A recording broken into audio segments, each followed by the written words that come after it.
Winds battered our foothill communities today. The Mono winds bringing down trees and branches and causing widespread power outages. Our Dennis Valera made the trip to take a look at the impact.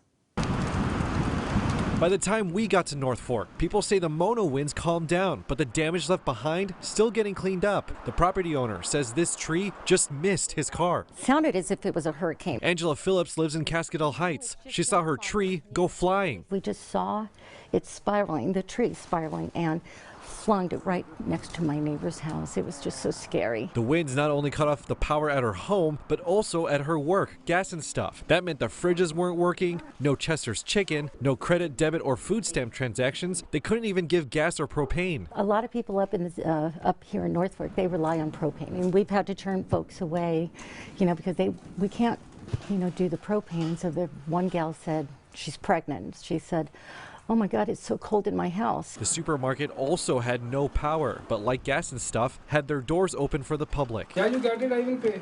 Phillips says it takes more than a massive power outage to prevent them from serving others. Some folks that do come in here and they really need something, we will, go out of our way to do it. Now, impacts of the high winds also reaching Yosemite National Park. There, high winds, fallen trees, and debris have shut down Wawona Road from Wawona to Yosemite Valley. Badger Pass is also shut down. Now, the park will be reevaluating to determine if it can open tomorrow morning. Here in North Fork, Dennis Valera, KSEE 24, local news that matters.